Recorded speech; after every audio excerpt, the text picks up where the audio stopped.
वंदे मातरम। आज हम कक्षा 6 विषय हिंदी पाठ 12 संसार पुस्तक है।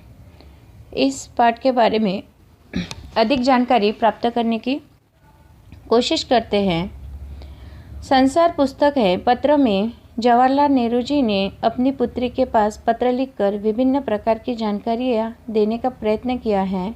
पत्र लिखने के समय लेखक इलाहाबाद में है और पुत्री मसूरी में है, इसीलिए वह अपनी बेटी को दुनिया जहाँ की कहानियाँ सुनाना चाहते हैं। अब वो कहानियाँ कौन कौन सी है और किस प्रकार की है, किससे संबंधित है, इसके बारे में आज हम अधिक जानकारी संसार पुस्तक है इस पाठ के द्वारा अध्ययन करने का प्रयास करते हैं।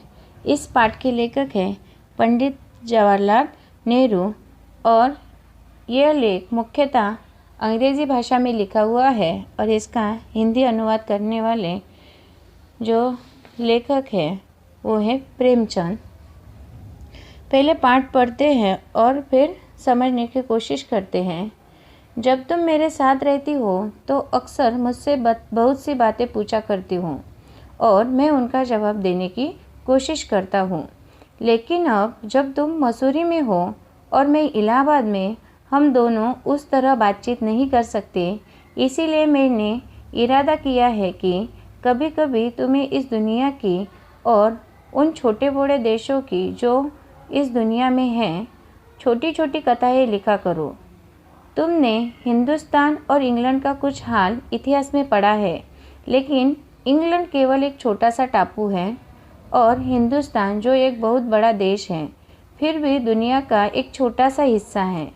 अगर तुम्हें इस दुनिया का कुछ हाल जानने का शौक़ है तो तुम्हें सब देशों का और उन सब जातियों का जो इसमें बसी हुई हैं ध्यान रखना पड़ेगा, केवल उस एक छोटे से देश का नहीं जिसमें तुम पैदा हुई हो।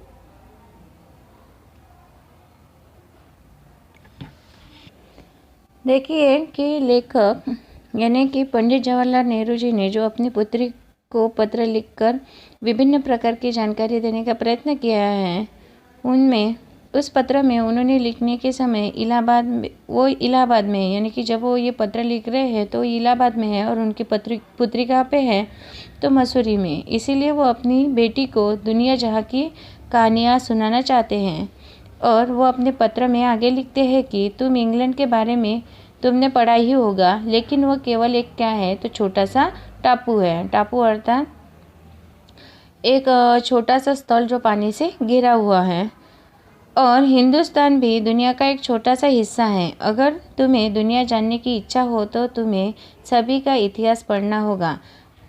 पहले तुम्हें अगर सबके बारे में जानकारी प्राप्त करनी हो तो तुम्हें पूरी दुनिया का इतिहास जानना पड़ेगा, बल्कि इतना ही नहीं कि जिसमें तुम पैदा हुई हो उसी देश का नहीं।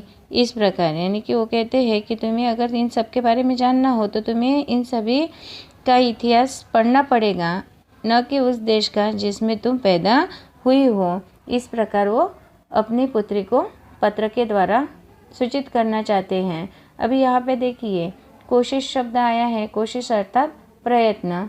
फिर और कुछ कठिन शब्द जैसे जैसे आते जाएंगे उसके अर्थ भी मैं बताती जाऊंगी। फिर मुझे मालूम है कि इन छोटे छोटे खतों में बहुत थोड़ी सी बातें ही बतला सकता हूँ। अर्थात वो कहते हैं कि मुझे मालूम है, मुझे पता है कि मैं जो तुम्हें छोटे छोटे खत लिख रहा हूँ मैं इसमें बहुत छोटी सी बातें यानी थोड़ी सी बातें बता सकता हूँ, इससे अधिक नहीं। क्योंकि आमने सामने रहकर बातें करना और खतों द्वारा बातचीत करना ये दोनों बातें बेहद अलग हैं। लेकिन मुझे आशा है कि इन थोड़ी सी बातों को भी तुम शौक़ से पढ़ोगी और समझोगी कि दुनिया एक है और दूसरे लोग जो इसमें आबाद है हमारे भाई बहन हैं। अर्थात लेखक अपने पुत्री के साथ बातचीत करते हैं और वो कहते हैं कि मुझे आशा है कि मैं तुमसे इतनी अपेक्षा तो कर ही सकता हूँ कि ये जो थोड़ी सी बातें हैं मैं तुम्हें जो बता रहा हूँ खत के द्वारा तो तुम शौक़ से पढ़ोगी, यानी कि बड़ी चाह से पढ़ोगी और समझोगी कि दुनिया क्या है तो एक है और दूसरे लोग जो इस दुनिया में हैं वो कौन है तो तुम्हारे भाई बहन हैं, यानी कि हम सब क्या है तो भाई बहन हैं। जब तुम बड़ी हो जाओगी तो तुम दुनिया और उसके आदमियों का हाल मोटी मोटी किताबों में पढ़ोगी, लेखक कहते हैं कि जब तुम बड़ी हो जाओगे, अभी तो तुम छोटी हो, और जब तुम बड़ी हो जाओगे तो तुम जो ये दुनिया है और उसके जो आदमी है इनके बारे में जो जानकारी है तो वो जानकारी तुम्हें बड़ी बड़ी किताबों से पढ़ने के बाद प्राप्त हो सकती है। उसमें तुम्हें जितना आनंद मिलेगा उतना किसी कहानी या उपन्यास में भी न मिला होगा। अर्थात जब तुम किसी दुनिया के किसी आदमी के बारे में यानी कि दुनिया में बसने वाले विभिन्न लोगों के बारे में मोटी मोटी किताबें द्वारा पढ़ने की कोशिश करोगे तो तुम्हें बहुत आनंद मिलेगा, बहुत खुशी होगी, क्योंकि उतना जो आनंद या खुशी है वो तुम किसी भी उपन्यास या कहानी में महसूस नहीं कर सकूंगी या फिर उसमें तुम्हें नहीं मिल पाएगी, जितनी कि किसी दुनिया के आदमियों के बारे में जब तुम पढ़ोगी उतनी खुशी किसी भी कहानी या उपन्यास में नहीं मिल पाएगी। यह तो तुम जानती ही हो कि यह धरती लाखों करोड़ों वर्ष पुरानी है। लेखक क्या बताते हैं कि धरती कैसी है, तो धरती लाखों करोड़ों वर्ष पुरानी है। बहुत दिनों तक इसमें कोई आदमी न था। अभी लेखक अपनी पुत्री को धरती के बारे में बता रहे हैं कि धरती लाखों करोड़ों वर्ष पुरानी है और इसमें बहुत दिनों तक कोई भी आदमी नहीं था। आदमियों से पहले सिर्फ जानवर थे और जानवरों से पहले एक समय ऐसा था जब इस धरती पर कोई जानदार चीज़ न थी। यानी कि वो धरती के बारे में बता रहे हैं कि पहले लाखों करोड़ों वर्ष पहले इस धरती पर कोई आदमी नहीं था, और आदमी नहीं था उससे भी पहले खाली कौन था, तो जानवर ही थे। और जानवरों से भी पहले का समय अगर हम धरती के बारे में जानने की कोशिश करें तो इसमें जानदार चीज़ नहीं थी, यानी कि सजीव कोई भी नहीं था, जिसमें जान हो ऐसी कोई भी चीज़ नहीं थी। आज जब यह दुनिया हर तरह के जानवरों और आदमियों से भरी हुई है, उस ज़माने का ख्याल करना भी मुश्किल है। यानी कि क्या कहते हैं लेखक कि आज जब इस दुनिया की तरफ हम देखते हैं तो इस दुनिया में हर तरह के जानवर और आदमियों से ये दुनिया भरी पड़ी हुई है। उस ज़माने का ख्याल करना भी हमारे लिए कैसा हो जाता है, मुश्किल हो जाता है, अर्थात कठिन हो जाता है। जब यहाँ कुछ न था, यानी कि जब यहाँ पे कुछ भी नहीं था, जब हम ऐसा सोचते हैं तो शायद हमें वो समय कितना कैसा लगता होगा, और उसके बारे में जब हम सोचते हैं तो सही में हमें बहुत कठिन लगता है। लेकिन विज्ञान जानने वालों और विद्वानों ने जिन्होंने इस विषय को खूब सोचा और पढ़ा है, लेकिन एक बात है कि विज्ञान जानने वाले जो लोग हैं और विद्वान जो हैं जिन्होंने इस विषयों में खूब सोचा है और पढ़ा भी है और लिखा भी है कि एक समय ऐसा था जब यह धरती बेहद गर्म थी और इस पर कोई जानदार चीज़ नहीं रह सकती थी। यानी कि देखिए, विद्वानों द्वारा या फिर विज्ञान जानने वालों द्वारा इसके बारे में जब कोई भी नहीं था, पृथ्वी पर या धरती पर कोई भी नहीं था, तो इस विषय के बारे में उन लोगों ने खूब सोचा है, बहुत सारा पढ़ा भी है और बहुत सारे लिखावट भी की है। यानी कि उसके बारे में बहुत सारे लेख या किताबें भी लिखी हैं कि एक समय ऐसा था कि जब ये धरती कैसी थी, बेहद गर्म, यानी कि बहुत ही गर्म थी और इस धरती पर कोई भी जानदार चीज़ नहीं रह सकती थी। अर्थात जब पृथ्वी पूरा एक आग का तप्त गोला था तो उस पर कोई भी सजीव सृष्टि नहीं थी। और अगर हम उनकी किताबें पढ़ें और पहाड़ों और जानवरों की पुरानी हड्डियों को गौर से देखें तो हमें खुद मालूम होगा कि ऐसा समय ज़रूर रहा होगा। अर्थात लेखक यहाँ पे कहते हैं कि अगर हम उनकी किताबें पढ़ें और पहाड़ों और जानवरों की पुरानी हड्डियों का गौर से देखें, उनकी हड्डियाँ या फिर पुराने जानवरों के बारे में अगर हम गौर से अध्ययन करने की कोशिश करें तो हमें खुद मालूम होगा कि ऐसा समय ज़रूर रहा होगा। यानी कि इस बात पे हम भी विश्वास कर सकते हैं कि एक समय ऐसा था कि पृथ्वी सही में बहुत गर्म थी और यहाँ पर कोई भी जानदार चीज़ नहीं थी। तुम इतिहास की किताबों में ही पढ़ सकती हो, लेकिन पुराने ज़माने में तो आदमी पैदा ही न हुआ था, किताबें कौन लिखता, तब हमें उस ज़माने की बातें कैसे मालूम हो। यह तो नहीं हो सकता कि हम बैठे बैठे हर एक बात सोच निकालें। यह बड़े मज़े की बात होती, क्योंकि हम जो चीज़ चाहते सोच लेते और सुंदर परियों की कहानियाँ गढ़ लेते, लेकिन जो कहानी किसी बात को देखे बिना ही गढ़ ली जाए वो ठीक कैसे हो सकती है।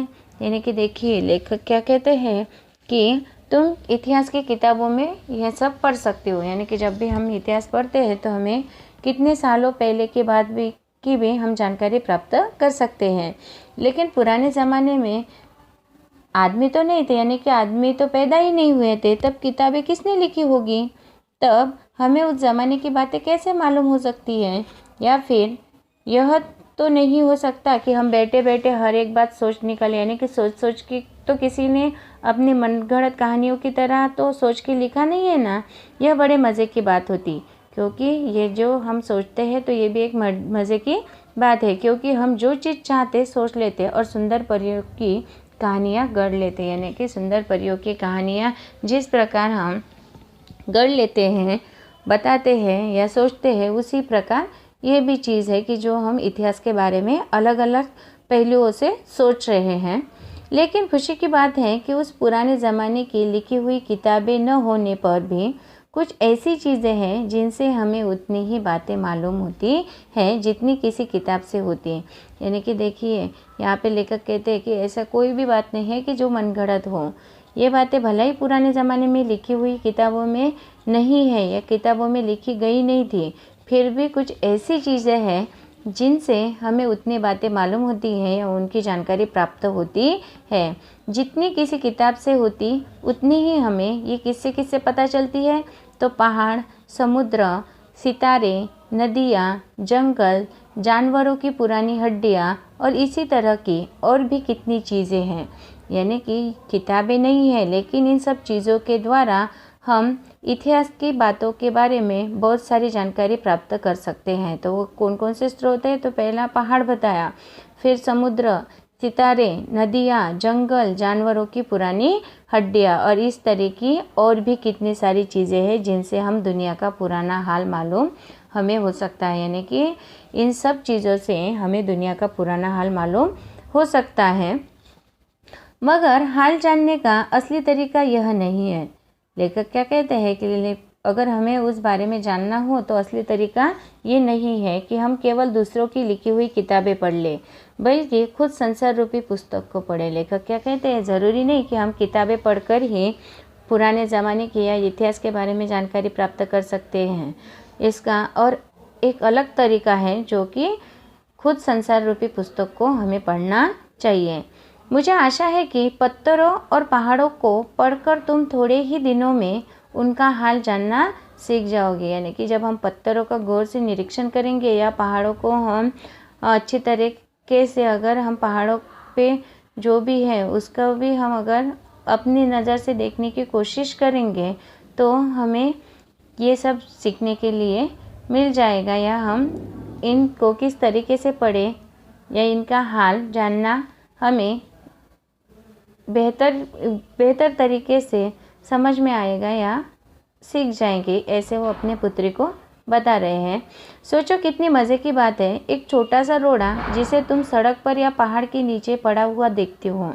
देखिए, लेखक ने एक उदाहरण द्वारा अपनी पुत्री को बहुत अच्छे तरीके से सृष्टि का, यानी कि संसार रूपी पुस्तक का एक उदाहरण दिया है कि कितनी मज़े की बात है कि कितनी मज़ेदार बात है कि एक छोटा सा रोड़ा जिसे तुम सड़क पर या पहाड़ के नीचे पड़ा हुआ देखते हो, यानी कि एक छोटा सा पत्थर जैसा रोड़ा, पत्थर शायद संसार की पुस्तक का छोटा सा पृष्ठ हो। यानी कि ये जो रोड़ा है ये क्या है? संसार रूपी जो पुस्तक है उस पुस्तक का एक छोटा सा पन्ना हो। पृष्ठ अर्थात पन्ना। शायद उससे तुम्हें कोई नई बात मालूम हो जाए। यानी कि उस रोड़े को भी अगर तुम देखते हो तो तुम्हें उससे भी कुछ जानकारी मिल सकती है। शर्त यह है कि तुम्हें उसे पढ़ना आता हो।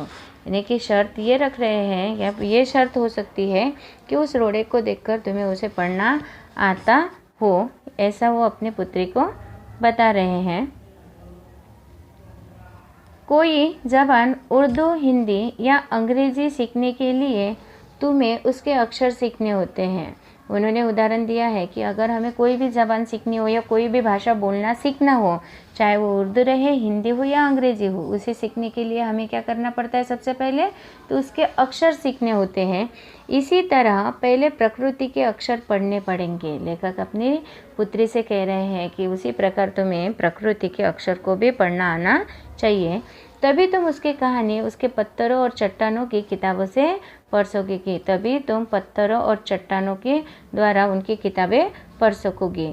शायद अब भी तुम उसे थोड़ा थोड़ा पढ़ना जानती हो, यानी कि लेखक अपेक्षा व्यक्त करते हैं अपनी पुत्री से कि शायद अभी तुम थोड़ा थोड़ा पढ़ना जान गई हो कि किस प्रकार प्रकृति की चीज़ों को पढ़ा जा सकता है। जब तुम कोई छोटा सा गोला चमकीला रोड़ा देखती हो तो क्या वह तुम्हें कुछ नहीं बतलाता? लेखक कहते हैं अपनी पुत्री से कि तुम जब छोटा सा चमकीला यानी चमकने वाला रोड़ा देखती हो तो क्या वो तुम्हें कुछ बताता है या नहीं बतलाता है? इस प्रकार यह कैसा गोल, चिकना और चमकीला हो गया है और उसके खुरदुरे किनारे या कोने क्या हुए।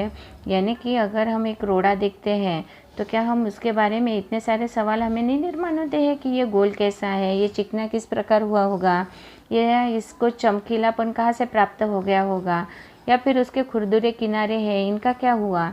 इस प्रकार अलग अलग प्रश्न तुम्हें उस रोड़े को देखकर आ सकते हैं। अगर तुम किसी बड़ी चट्टान को तोड़कर टुकड़े टुकड़े कर डालो तो हर एक टुकड़ा खुरदुरा और नोकीला होगा। अगर तुम किसी बड़ी चट्टान को तोड़कर टुकड़े टुकड़े कर डालो तो हर एक टुकड़ा खुरदुरा और नोकीला होगा। अर्थात लेखक कह रहे हैं अपनी पुत्री से कि एक बड़ी चट्टान है, उसको तोड़कर उसके टुकड़े टुकड़े कर डालो तो क्या हर टुकड़ा खुरदुरा और नोकीला ही होगा। यह गोल चिकने रोड़े की तरह बिल्कुल नहीं होता है, यानी कि जब हम उसको तुरंत तोड़ेंगे तो उसको आकार भी नहीं होगा और उसकी वो खुरदुरा या नोकीला होगा, वो चिकना नहीं दिखाई देगा। फिर यह रोड़ा कैसे इतना चमकीला, यानी कि फिर आप सोच सकते हो तो ये और वो तो एक ही चीज़ है, लेकिन ये कैसा चमकीला है या चिकना है या गोल हो गया। अगर तुम्हारी आंखें देखे और कान सुने तो तुम उसी के मुंह से उसकी कहानी सुन सकती हो कि वो एक रोड़ा और ये हमने तोड़ा हुआ रोड़ा इतना अलग क्यों है। तो जो चमकीला रोड़ा है, चिकना है, गोल है, उसकी जो कहानी है अगर हमारी आंखें देख सके या वो दृष्टि हमें प्राप्त हो या हम इतनी बारकाई से देखने की कोशिश करें या कान सुनने की कोशिश करें तो तुम, यानी कि लेखक अपने पुत्री से कहते हैं कि तुम उसी के मुंह से उसकी कहानी सुन सकती हो। वो तुमसे कहेगा कि एक समय जिसे शायद बहुत दिन गुजरे हो, वो भी एक चट्टान का टुकड़ा था, ठीक उसी टुकड़े की तरह उसमें किनारे और कोने थे, यानी कि जैसे हमने चट्टान का टुकड़ा तोड़ा और फिलहाल जो अभी अभी जैसा दिखाई देगा उसी प्रकार। जिसे तुम बड़ी चट्टान से तोड़ती हो शायद वो किसी पहाड़ के दामन में पड़ा रहा, यानी कि किसी चट्टान से टूटकर वो किसी पहाड़ के नीचे पड़ा रहा।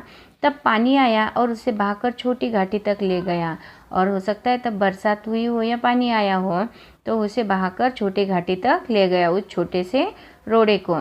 वहाँ से एक पहाड़ी नाले ने ढकेल कर उसे एक छोटे से दरिया में पहुँचा दिया, और वहाँ पानी के बहाव ने उसे एक पहाड़ी नाले में ढकेल कर उसे एक छोटे से दरिया में पहुँचा दिया। इस छोटे से दरिया में से वह बड़े दरिया में पहुँचा। अब इस छोटे से दरिया में वो जो रोड़ा था वो कहाँ पे पहुँचा, तो बड़ी दरिया में पहुँच गया। इस बीच वो दरिया के पेंदे में लुढ़कता रहा, यानी कि वो पानी के बहाव के साथ उसमें गोल गोल यानी कि पानी के बहाव के साथ वो लुढ़कता रहा, पानी के प्रवाह के साथ हमेशा चलता ही रहा।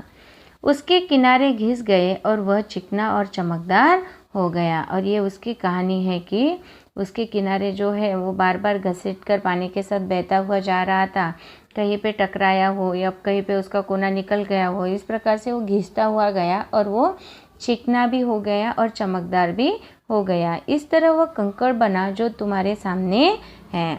अब वो रोड़ा था तो अभी क्या बन गया, तो एक छोटा सा कंकड़ बन गया जो तुम्हारे सामने है। किसी वजह से दरिया उसे छोड़ गया, यानी किसी कारणवश की दरिया ने उसे छोड़ दिया और तुम उसे पा गई, यानी कि फिर कहीं ना कहीं वो तुम्हें मिला। अगर दरिया उसे आगे ले जाता तो वो छोटा होते होते अंत में बालों का एक जर्रा हो जाता है। जर्रा अर्थात कण, यानी कि सोचिए एक बड़ा सा रोड़ा था, फिर उसको एक पानी के बहाव उसको कहीं पे लेके गए, फिर वो पानी के बहाव से एक छोटे प्रवाह में मिला, फिर छोटे प्रवाह से बड़े दरिया में चला गया, फिर बड़े दरिया में वो उस प्रवाह के साथ बहते बहते बहते चिकना हो गया, गोल हो गया, चमकदार हो गया। फिर अगर अभी तुम्हें मिला तो वो क्या दिखाई दे रहा है, तुम्हें एक छोटा सा कंकड़ दिखाई दे रहा है। लेकिन अगर किसी वजह से दरिया ने उसे छोड़ दिया, इसके लिए वो कंकड़ दिखाई दिया, और उससे भी वो आगे चला जाता तो दरिया उसे आगे ले जाता, तो वो क्या हो जाता है, एक छोटा होते होते अंत में बालू का एक जर्रा हो जाता, अर्थात बालू का एक कण होता, और समुद्र के किनारे अपने भाइयों से जा मिलता। आपको पता है समुद्र किनारे पे जो हमें बारीक रेत मिलती है, यानी कि बालू, तो उस बालू में वो अपने भाइयों से जा मिलता, जहाँ एक सुंदर बालू का किनारा बन जाता है, यानी कि सुंदर बालू का एक किनारा, जैसे हम समुद्र के किनारे पर देखते हैं, जिस पर छोटे छोटे बच्चे खेलते और बालू के घरौंदे बनाते। और इस इस किनारे पर छोटे छोटे बच्चे हमें खेलते हुए नज़र आते हैं और बालू के छोटे छोटे घरौंदे बनाते हुए नज़र आते हैं।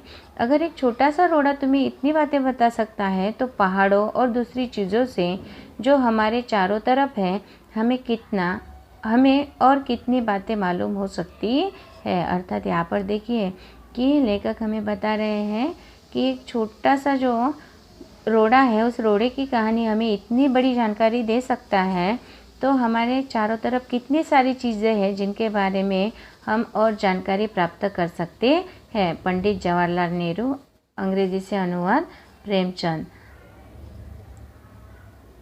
आशा करती हूँ ये पाठ आपको बहुत अच्छी तरीके से समझ में आया होगा।